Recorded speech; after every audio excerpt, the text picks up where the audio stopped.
మీకు తెలుసా, సమ్మక్క సారలమ్మ తల్లుల జాతర గద్దెల ప్రాంగణ అభివృద్ధిలో భాగంగా తూర్పు ఈశాన్యం ఆర్చ్ సమ్మక్క తల్లి ఆర్చిగా తీసుకోవడం జరిగింది.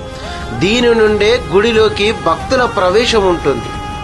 ఇందులో ఎడమవైపు పిల్లర్ సమ్మక్క తల్లి యొక్క వంశం గురించి తెలుపుతుంది. మొదటి బొమ్మ 5 పలకలు ఉంటాయి. అది సమ్మక్క తల్లి 5వ గొట్టు వారి రాజ్య సింబల్. రెండవది, పూర్వకాలంలో కోయలు ఏ వంశం చెందిన వారు, ఏ గొట్టు, గోత్రం అని గుర్తుపట్టడం కోసం నుదుటి బొట్టు పెట్టుకునే వారి త్రిశూలం పోలిన ఈ గుర్తు సమ్మక్క తల్లి వంశం నుదుటి బొట్టు. మూడవ సింబల్ 5 నిలువు గీతలు. సమ్మక్క తల్లి 5వ గొట్టు వంశమని తెలుపుతుంది. 4వ సింబల్ నక్షత్రం గుర్తు. సమ్మక్క తల్లి నక్షత్ర రూపంలో ఉంటుంది ఆకాశంలో అని భావిస్తారు కోయలు. స్వస్తిక్ అనేది సిద్ధపోయిన వారు పూజ విధానంలో ఉపయోగించే అతి ముఖ్యమైన సింబల్. దీనిని కుంకుమతో వేస్తారు.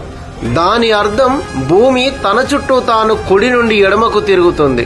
9 గ్రహాలు కూడా కుడి నుండి ఎడమకు తిరుగుతాయి.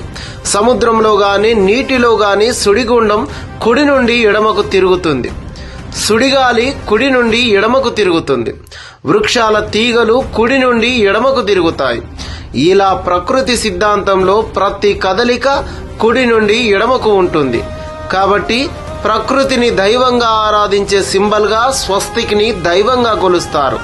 ఇది బయటి సమాజం ఎడమ నుండి కుడికి వాడే సాధారణ స్వస్తిక్ కాదు. కింద ఇది ఆదివాసీల ఆలయ ప్రాంగణం అనేలా అడవి దున్న కొమ్ములు, నెమలీకలతో కోయ నృత్యం వేస్తున్న సందర్భం.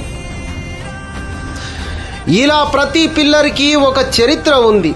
తెలంగాణ ప్రభుత్వం మేడారం మందిర నిర్మాణాన్ని ఎంతో ప్రతిష్టాత్మకంగా నిర్మిస్తుంది. దేశ చరిత్రలో ఈ ఆలయ నిర్మాణం గొప్ప కట్టడంగా నిలిచిపోనుంది.